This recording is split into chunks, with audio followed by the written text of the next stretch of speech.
had never met Jeff Skiles before Monday, January 12th, which was 3 days before our Hudson River landing. And a lot of people who aren't in the business can't conceive of how that could be possible. But in a large airline, it's common for us to fly with people that we've not only not flown with before, but we may never have met before. And of course, the reason that's even possible to do is because we're all trained to such a high professional standard that we become essentially interchangeable. And that's what happened with us.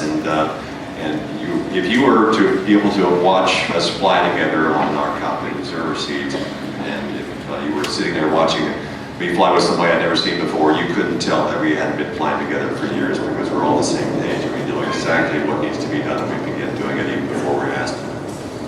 And I hadn't realized until Jeff told me that first day that we flew together that he was brand new to the Airbus. He had just completed training on it. He'd been flying the 737 for about 7 or 8 years before that. And so what a first trip to be on the Airbus. My second trip went a lot better.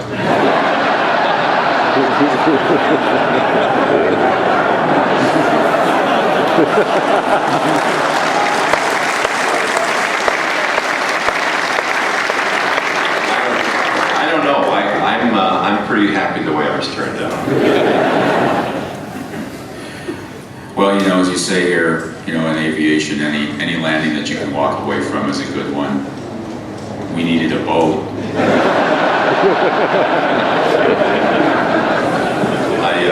I'm Air Force, and so I got a lot of emails from my former Navy airline pilot colleagues after the Hudson River landing, and one in particular comes to mind. It's from a husband and wife, U.S. Airways pilot family, and they're both ex-Navy P3 drivers. And they said, well, pretty good job for an Air Force guy, but a Navy guy would have tied it up at the pier when he was done.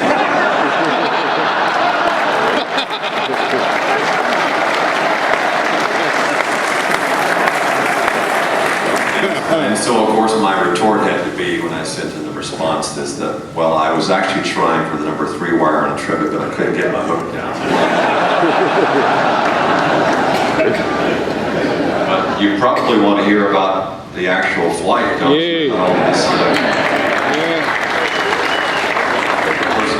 I've never met Jeff Skiles before January 12th, and pretty soon we're going to be like an old married couple finishing each other's sentences. I think we already are. Well, it was your leg. Why don't you start telling the story? Well, that's true. I want you to know that my contribution to this entire event was I'm the guy that flew the airplane into the birds.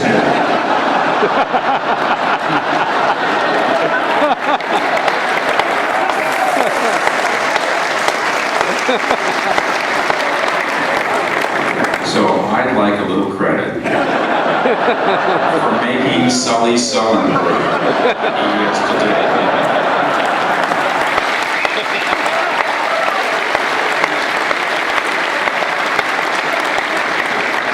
But it is true, we were taken off from LaGuardia, and it's hard to imagine on a day like this, but it was a cold, cold day, January 15th.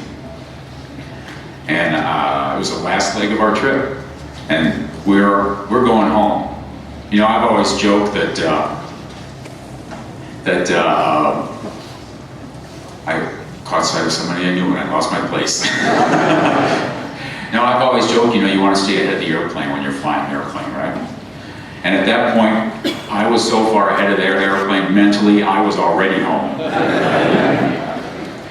But we took off from LaGuardia. There's a runway 4, going to make a left turn to 360, that's our climb out up to 5,000 feet. We took off, everything was normal, gear up, flaps up, accelerate, and at 3,000 feet, I just momentarily, right before we hit the birds, I saw a line of birds out there. And I thought, oh my God, all these birds right in front of the nose. And then I saw them kind of descend in the windshield, which would indicate that we're going to fly over the top of them. And I remember this great sense of relief. I'm thinking, oh, we're going to miss them, we're going to fly over the top of them. And we didn't, because obviously the cockpit's up in a nose-high attitude. So they were down lower, they went into the belly of the airplane, into the engines, into the wings. Both engines instantly came back to idle, to no power. Right one slightly before the left. So keep in mind, here I am, nice day, Sully's figuring he's going to be home in San Francisco that evening with his wife and children, and I fly the airplane into the birds.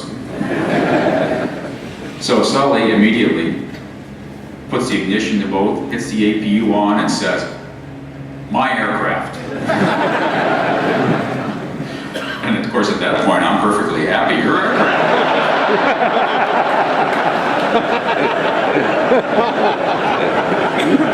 Don't let me stop you. Let's see what you can do.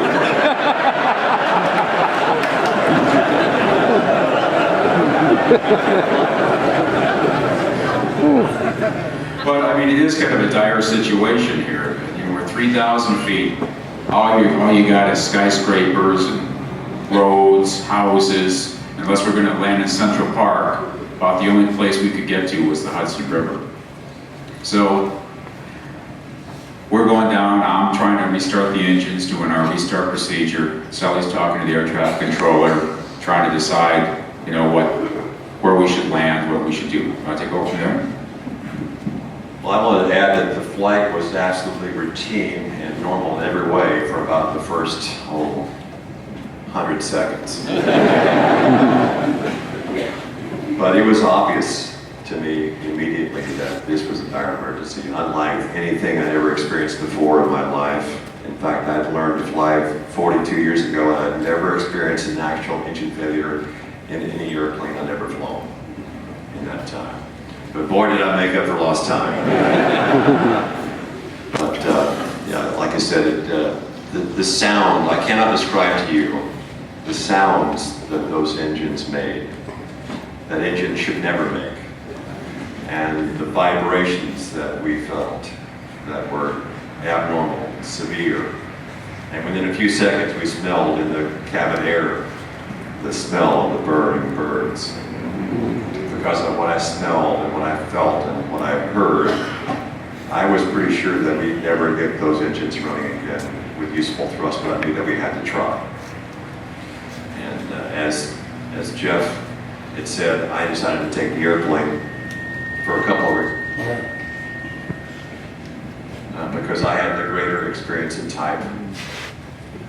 Because Jeff was new to the airplane, he'd been more recently trained in the simulator than had I. And he was more intimately familiar with our quick reference handbook, which has approximately 157 emergency procedures in it. And I knew he would be able to more quickly find the one that we needed, which was number 27, it turned out. Engine dual failure. And so I called for that. And within a fairly short period of time, he had it up and was doing it. At the same time I'm doing that, I've just begun a left turn because I knew that all the options linked to the left. LaGuardia, Teterboro, and the Hudson were all to the left. And as I began that left turn, it was lowering the nose to accelerate to regain our glide speed, because obviously when you're at a climb attitude with 42,000 pounds of thrust pushing your 150,000 pound uphill, 150,000 pound airplane uphill, you take most of that thrust away or all that thrust away, then your airspeed decays very rapidly. So I had to push forward smoothly but rapidly on the control stick and get the nose down. And as I was making that left turn, I knew that the ultimate heading I would fly would depend upon which option I chose, door number 1, door number 2, or door number 3. And I quickly considered and then rejected as problematic as the word I use, returning to LaGuardia. I just wasn't sure I could do it. And I needed to be sure I could do it before I chose that, because it would have been an irrevocable choice. Turning toward LaGuardia, back across the Bronx, back across all that development, would have ruled out every other option. And had we not made LaGuardia, had we missed it even by a few feet, with runway 13 and runway 22 being extensions on piers of landfill over Flushing Bay, I could just envision in a visual, conceptual way what that would have looked like, felt like, been like,